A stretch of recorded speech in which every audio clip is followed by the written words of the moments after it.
마태복음 24장. 예수께서 성전에서 나와서 가실 때에 제자들이 성전 건물들을 가리켜 보이려고 나아오니 대답하여 이르시되 너희가 이 모든 것을 보지 못하느냐. 내가 진실로 너희에게 이르노니 돌 하나도 돌 위에 남지 않고 다 무너뜨려지리라.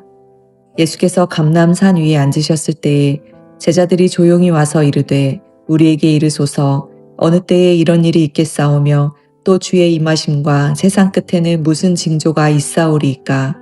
예수께서 대답하여 이르시되 너희가 사람의 미혹을 받지 않도록 주의하라. 많은 사람이 내 이름으로 와서 이르되 나는 그리스도라 하여 많은 사람을 미혹하리라. 난리와 난리 소문을 듣겠으나 너희는 삼가 두려워하지 말라. 이런 일이 있어야 하되 아직 끝은 아니니라. 민족이 민족을, 나라가 나라를 대적하여 일어나겠고 곳곳에 기근과 지진이 있으리니 이 모든 것은 재난의 시작이니라. 그때에 사람들이 너희를 환난에 넘겨주겠으며 너희를 죽이리니 너희가 내 이름 때문에 모든 민족에게 미움을 받으리라.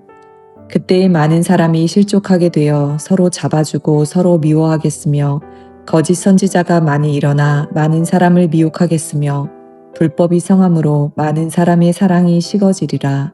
그러나 끝까지 견디는 자는 구원을 얻으리라. 이 천국 복음이 모든 민족에게 증언되기 위하여 온 세상에 전파되리니 그제야 끝이 오리라.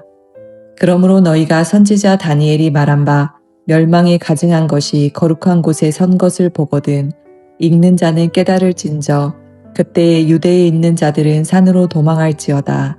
지붕 위에 있는 자는 집 안에 있는 물건을 가지러 내려가지 말며 밭에 있는 자는 겉옷을 가지러 뒤로 돌이키지 말지어다. 그날에는 아이벤 자들과 젖먹이는 자들에게 화가 있으리로다.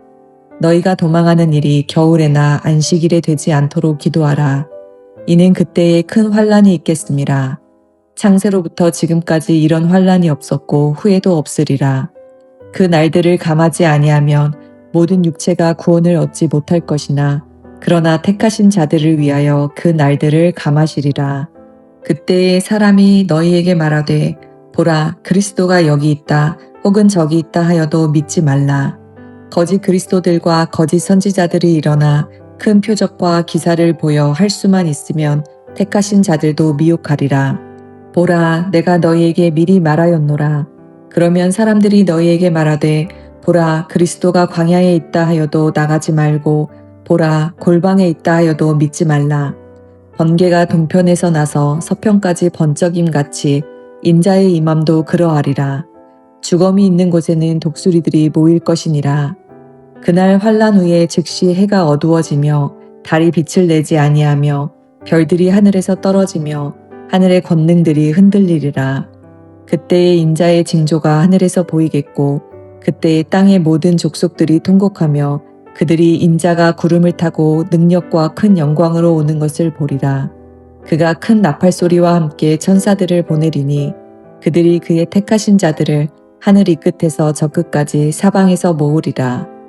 무화과 나무의 비유를 배우라. 그 가지가 연하여지고 잎사귀를 내면 여름이 가까운 줄을 아나니 이와 같이 너희도 이 모든 일을 보거든 인자가 가까이 곧 문 앞에 이른 줄 알라. 내가 진실로 너희에게 말하노니 이 세대가 지나가기 전에 이 일이 다 일어나리라. 천지는 없어질지언정 내 말은 없어지지 아니하리라. 그러나 그날과 그때는 아무도 모르나니 하늘의 천사들도 아들도 모르고 오직 아버지만 아시느니라.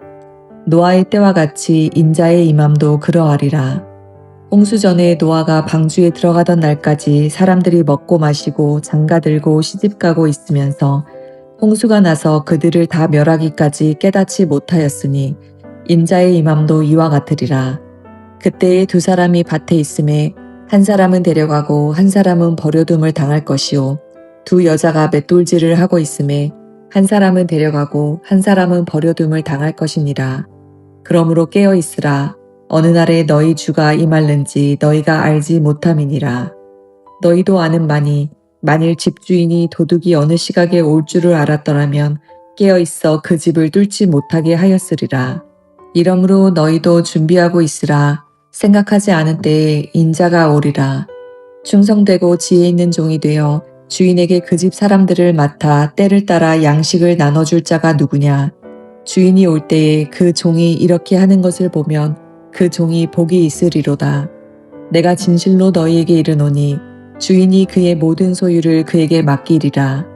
만일 그 악한 종이 마음에 생각하기를 주인이 더디 오리라 하여 동료들을 때리며 술 친구들과 더불어 먹고 마시게 되면 생각하지 않은 날 알지 못하는 시각에 그 종의 주인이 이르러 엄히 때리고 외식하는 자가 받는 벌에 처하리니 거기서 슬피 울며 이를 갈리라. 아멘. 오늘 함께 읽은 마태복음 24장은 감람산 강화라고 하는 제목을 가지고 있습니다. 예수님은 화려한 성전을 바라보며 감탄하는 제자들에게 돌 하나도 돌 위에 남지 않고 다 무너질 것이라고 말씀을 하십니다. 이것은 AD 70년 로마 장군 티투스에 의해 성전이 파괴된 사건을 예언하고 있습니다. 또한 이것은 궁극적으로는 이 땅의 종말, 그 마지막 때를 이야기하고 있습니다. 감람산 위에서 제자들이 예수님께 말세에 일어날 일들과 또한 주의 재림의 징조들에 대해서 질문을 하는데요. 세 가지의 질문을 합니다. 성전이 언제 무너질 것인가? 주의 임하심의 표적은 무엇인가? 세상 끝에 어떤 일이 일어날 것인가? 라고 하는 이 세 가지의 질문을 합니다. 예수님께서는 그래서 이 말세의 징조들을 나열하시는데요. 거짓 그리스도가 있을 것이다. 전쟁과 기근, 지진이 일어날 것이다. 박해와 배신, 거짓 선지자들이 있을 것이다. 사랑이 식고 복음은 온 세상에 전파될 것이다 라고 하는 말세의 징조들을 나열해서 설명해 주고 계십니다. 예수님께서는 인자의 재림을 이해시키기 위해서 무화과 나무의 비유를 말씀하십니다. 무화과 나무가 연하여지고 잎이 나면 여름이 가까운 줄 아는 것처럼 이러한 징조들이 나타나면 인자가 가까이 곧 문 앞에 이른 줄 알라라고 말씀합니다. 또한 그 날과 그 시간은 아무도 알지 못하며 오직 하나님만 아신다고 강조해서 말씀하고 계십니다. 우리 한번 36절 말씀을 같이 읽어볼까요? 그러나 그 날과 그때는 아무도 모르나니 하늘의 천사들도 아들도 모르고 오직 아버지만 아시느니라. 여러분, 우리가 이 무화과 나무의 비유를 통해서 알 수 있는 건 무엇일까요? 때론 우리는 어떠한 징조를 보고 두려워합니다. 그런데 오늘 이 무화과 나무 비유를 통해서 우리가 알 수 있는 것은 징조는 두려움이 아니라 분별의 재료이다입니다. 나무에 잎이 나는 것을 보고 여름이 가까움을 알듯이 말세의 징조들이 나타날 때 우리도 주님의 가까이 오심을 인식할 수 있다라는 것입니다. 그래서 우리의 반응은 두려움, 공포가 아니라 믿음 안에서 준비여야만 합니다. 또한 두 번째로 우리가 알 수 있는 것은 정확한 시기는 몰라도 징조는 분명히 있다입니다. 우리가 아까도 읽었듯이 36절에서 그날과 그때는 아무도 모른다라고 말씀하십니다. 하지만 우리는 여러 가지 징조들을 통해서 오늘 마태복음 24장에서 기록하고 있는 그 징조들을 통해서도 예수님의 다시 오심의 때가 가까이 오고 있음을 알 수 있습니다. 종말은 예고 없이 오지만 하나님은 우리에게 준비할 수 있도록 징조를 주신 것이죠. 세 번째로 우리가 또 이 무화과 나무 비유를 통해서 배울 수 있는 것은 그리스도인에게 또한 신자에게 종말은 심판이 아니라 구원의 완성이다라는 것이죠. 무화과 나무가 잎을 내면 여름이 오듯이 예수님의 재림은 우리 그리스도인들에게는 기쁨의 계절이고 회복의 계절이다라는 사실입니다. 오늘 함께 읽은 마태복음 24장의 말씀을 통해서 우리는 말세의 징조를 분별하고 예수님의 재림을 준비해야 함을 알 수가 있습니다. 예수님께서는 믿음을 굳게 지키고 깨어 있으라고 강조하셨습니다. 즉 우리도 언제나 그 예수님의 재림을 준비하는 자세로 성경에서 기록하는 대로 실행하고 실천하며 나아가는 삶이 얼마나 중요함을 다시금 깨닫게 됩니다. 오늘 마태복음 24장 말씀을 통해서 또 우리의 삶에 적용해야 될 부분들을 함께 생각해 보길 원합니다. 첫 번째로는 소망으로 마지막을 준비하자입니다. 우리의 삶 가운데 일어나는 여러 가지 징조들, 특별히 마태복음 24장에서 기록하고 있는 재난, 기근, 환난, 박해, 거짓 그리스도인들, 여러 가지 이런 징조들 속에서 우리가 공포를 느끼고 두려움을 느끼는 것이 아니라 그런 가운데서도 우리의 시선은 하늘을 향해야 합니다. 즉 하나님을 향해야만 합니다. 그래서 우리는 예수님의 다시 오심이 두려움이 아니라 도리어 소망임을 여러분 꼭 기억하시기 바랍니다. 그래서 어려운 상황들 속에서도 예수님의 그 다시 오심을 기대하며 또한 그때를 위해서 우리들에게 주어진 이 시간들 속에서 최선을 다하여서 말씀대로 실행하고 실천하며 나아가며 그때를 준비하며 나아가는 건강한 성도가 되시기를 간절히 소망합니다. 두 번째로는 작은 일에 충성하자입니다. 오늘 마태복음 24장 45절에서 51절은 충성된 종의 비유를 기록하고 있는데요. 작은 일이라도 주인의 뜻대로 행하는 자가 복을 받는다라고 기록하고 있습니다. 즉 우리의 말 한마디, 또 우리가 함께 보내고 우리가 가족들과 함께 보내는 시간들, 또 교회를 위해 섬기며 나아가는 헌신의 시간들, 비록 그것들이 아주 작은 일로 보일지 모르겠지만 그 작은 일에 충성하며 나아갈 때 그것이 바로 하나님께서 원하시는 모습이라는 것, 또한 그것이 바로 성경에서 기록하는 대로 실행하고 실천하는 것임을 여러분 꼭 기억하시기 바랍니다.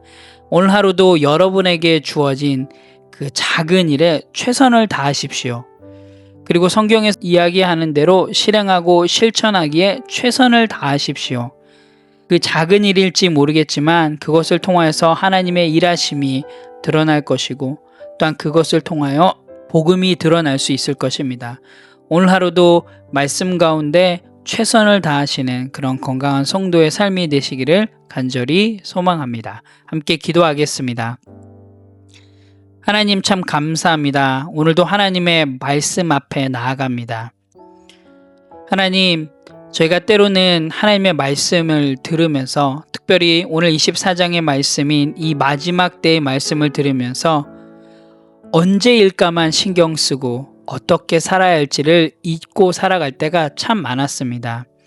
하나님, 오늘 저희의 마음을 새롭게 하셔서 어떠한 환난이 와도 흔들리지 아니하고 정말 주님의 그 마지막 때를 준비하며 나아갈 수 있도록 인도하여 주시옵소서. 하나님께서 맡겨주신 작은 일에 충성하며 하나님 성경에서 이야기하는 대로 실행하고 실천하며 나아갈 수 있는 충성된 종의 삶이 될 수 있도록 하나님 인도하여 주시옵소서.